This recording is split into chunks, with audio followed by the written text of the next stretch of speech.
जय हिंद बच्चों, कैसे हैं आप लोग। तो आज बहुत इंपॉर्टेंट क्लास होने वाली है। तो आज आपको क्लास 10th में जो क्लास 10th में बच्चे गए हैं 2027 में जो पेपर देंगे, तो उनके लिए सबसे इंपॉर्टेंट चीज है कि पहले तो सिलेबस पता होना चाहिए।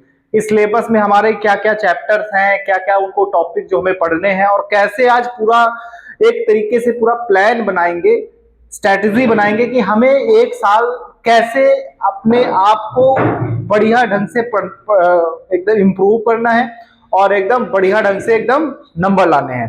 तो चलिए स्टार्ट करते हैं, ज्यादा लंबा वीडियो नहीं बनाएंगे और बहुत इंपॉर्टेंट चीजें आगे पता चलेंगी, तो आप वीडियो को जरूर देखिए। तो सबसे पहले इंपॉर्टेंट है कि क्लास 10th के लिए हम ये जो सिलेबस है वो डिस्कस करने वाले हैं। और साइंस आपका जो one of the most important subject रहता है वो साइंस रहता है, साइंस और मैथ और एसएसटी। तो हम एक एक करके सारे सब्जेक्ट का सिलेबस डिस्कस कर लेंगे। तो आज हम डिस्कस करेंगे सिर्फ और सिर्फ साइंस का सिलेबस, और जो हमारा सिलेबस रहेगा वो न्यू पॉलिसी के अकॉर्डिंग रहेगा, मतलब एनसीईआरटी बेस्ड रहेगा। कैसा रहेगा भाई? एनसीईआरटी बेस्ड रहेगा हमारा सिलेबस। और 2027 का जो लेटेस्ट सिलेबस है वो हमारा सिलेबस रहेगा। तो अगर हम बात करें साइंस को, तो साइंस को हम तीन भागों में डिवाइड किए कर सकते हैं, कर सकते नहीं कर मतलब किया गया है। तो सबसे पहला जो किया गया है वो है केमिस्ट्री, है ना। जो सबसे पहला है वो केमिस्ट्री है, और दूसरा जो है बायोलॉजी है, और तीसरा जो है वो फिजिक्स है। ठीक है, ये तो आपको इसमें तीन सेक्शन देखने को मिलेंगे। एक है सेक्शन 1 में हमारा केमिस्ट्री है, बायोलॉजी है और फिजिक्स है। अब बात करें कि इनमें टोटल चैप्टर कितने आने हैं, तो भाई साहब जो साइंस में टोटल चैप्टर हैं वो लगभग लगभग 13 चैप्टर हैं। कितने हैं? 13। अरे 12 है, लेकिन एक एक्स्ट्रा इसमें मिल जाता है फिजिक्स में। ठीक है, तो उसको बाद में देख लेंगे वो कौन सा चैप्टर है, वो भी हम डिस्कस कर लेंगे। तो सबसे पहले इंपॉर्टेंट है कि भैया केमिस्ट्री में क्या कितने चैप्टर हैं, बायोलॉजी में कितने चैप्टर हैं, और फिजिक्स में कितने चैप्टर हैं, और सबसे ज्यादा पेपर में वेटेज किसका आता है, मतलब सबसे ज्यादा पेपर में क्या चीज पूछी जाती है। तो ये इंपॉर्टेंट है। जो बात करें 2026 में जो एग्जाम हुआ है किसका, बोर्ड, है ना, उसमें एक चीज देखी गई, उसमें ये चीज देखी गई कि साइंस में किस सब्जेक्ट से, किस टॉपिक से ज्यादा क्वेश्चन पूछ रहा है। तो इसमें जो हमने एनालाइज किया है, सबसे ज्यादा जो चांस है वो बायोलॉजी के हैं। किसके हैं? बायोलॉजी के पूछा गया है। उसके बाद इसने पूछा है फिजिक्स। क्या पूछा है? फिजिक्स पूछा है। उसके बाद पूछा है केमिस्ट्री। तो सबसे ज्यादा जो हमें पढ़ना है वो यही है कि बायोलॉजी में ज्यादा क्वेश्चन देखने को मिले हैं, फिजिक्स में उससे कम देखने को मिले हैं, और केमिस्ट्री में सबसे कम देखने को मिले हैं। ये बात सही है, बायोलॉजी बहुत बड़ा टॉप सब्जेक्ट है। इसमें बहुत सारे जूलॉजी होता है, बॉटनी होता है ना, कई सारा इसमें डिवाइड हो जाता है। और हाल ही में मतलब अगर देखा जाए तो 11th और 12th में फिजिक्स और केमिस्ट्री दोनों ही मतलब अच्छे खासे वेटेज में आते हैं। तो जो बोर्ड वाले पर्पज से है, बोर्ड वाले में बायोलॉजी है, फिजिक्स है और केमिस्ट्री है। ये तीन टॉपिक से ज्यादा क्वेश्चन पूछे जाते हैं, वैसे सबसे ज्यादा इसी में पूछे जाते हैं।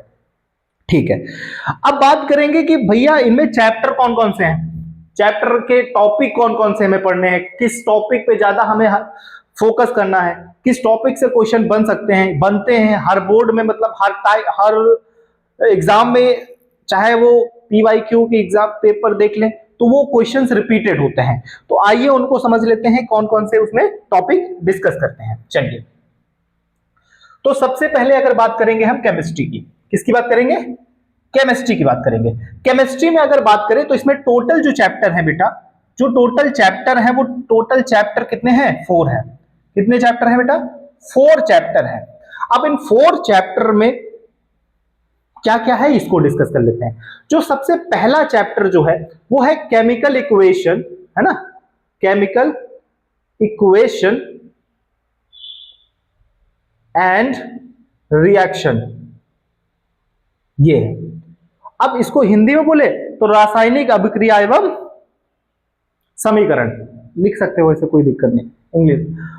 अब समझो इसमें दूसरा जो चैप्टर है वो है एसिड, बेस एंड सॉल्ट। जो तीसरा चैप्टर देखने को मिलता है इसमें वो है मेटल एंड भैया नॉन मेटल। ठीक है, ये देखने को मिलता है। तो जो फोर्थ चैप्टर है वो देखने को मिलता है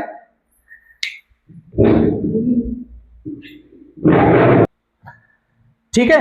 दो जो हमारा फोर्थ चैप्टर है वो कौन सा भैया? Carbon and its compound.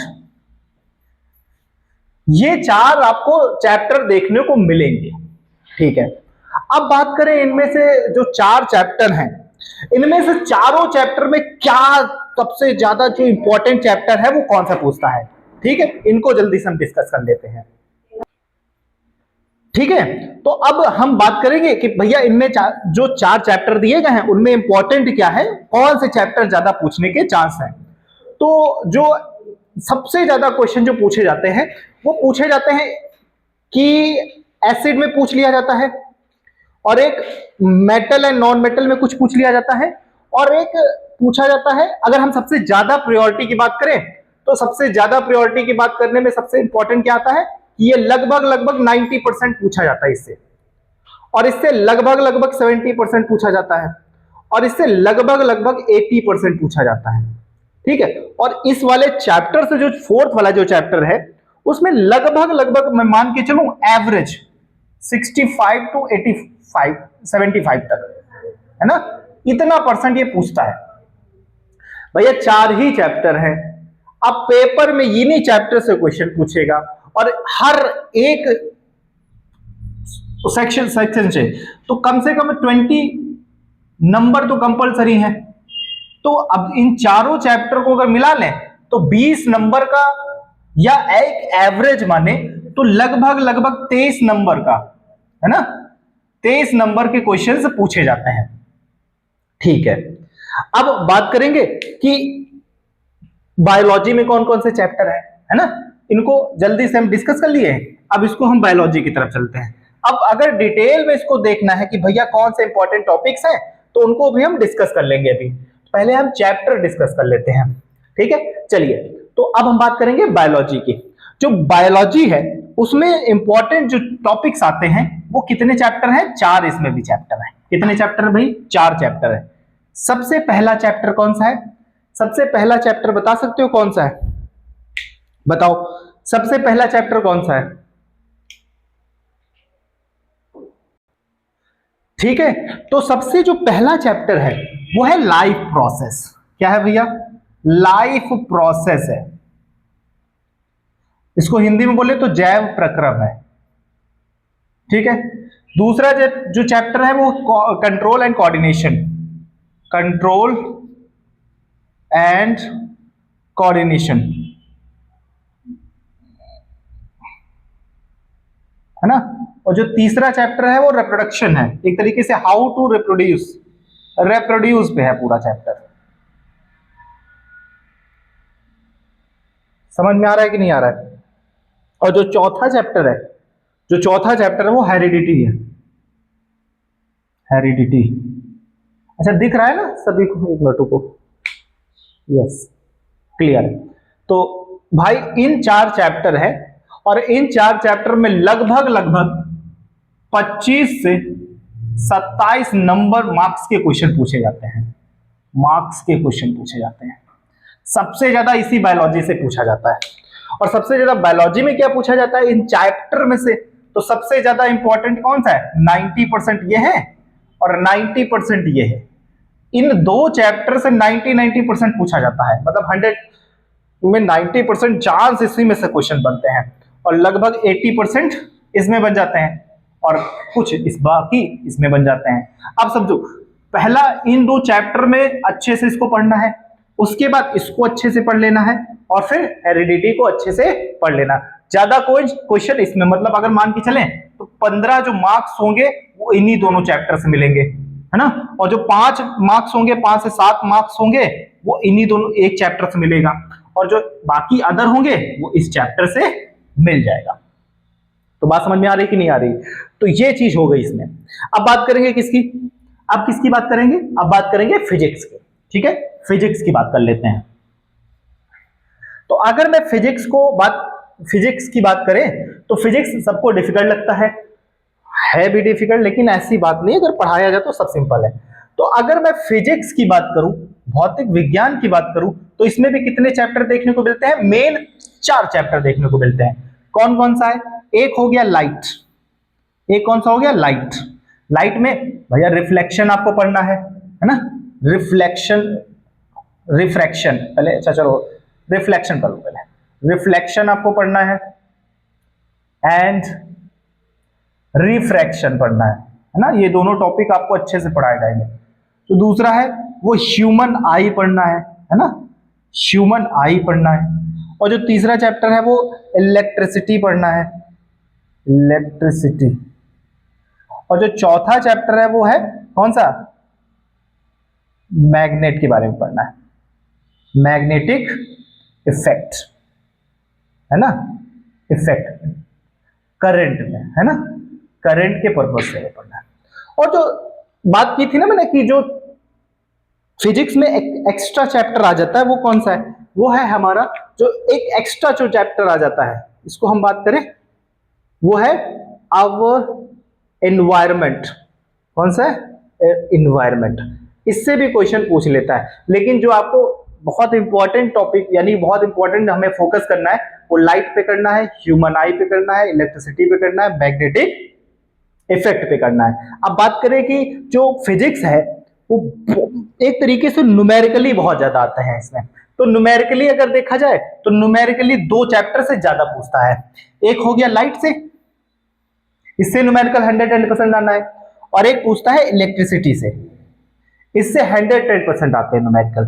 ठीक है, तो ये रहा आपका सिलेबस, ये रहा आपके चैप्टर्स। और हम इस वीडियो को ज्यादा बड़ा नहीं बनाना चाहते हैं। और अगर जब हम आपको पढ़ाएंगे, बाय द वे जब हम आपको साइंस पढ़ाने जा रहे हैं, पढ़ाएंगे तो केमिस्ट्री सबसे पहले अगर उठाएंगे तो केमिस्ट्री में 4 चैप्टर तो बता दिया मैंने।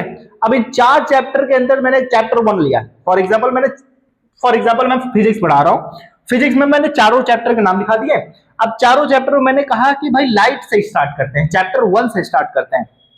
तो चैप्टर 1 में कितने टॉपिक्स हैं और कितने ऐसे टॉपिक्स हैं जो इंपॉर्टेंट है, जो पेपर में आना ही आना है, तो उन सारे टॉपिक्स को एक एक बार लाइन टू लाइन लिखते चलेंगे और उन्हीं टॉपिक को फोकस करके हम पढ़ाई एकदम बेहतरीन ढंग से करेंगे।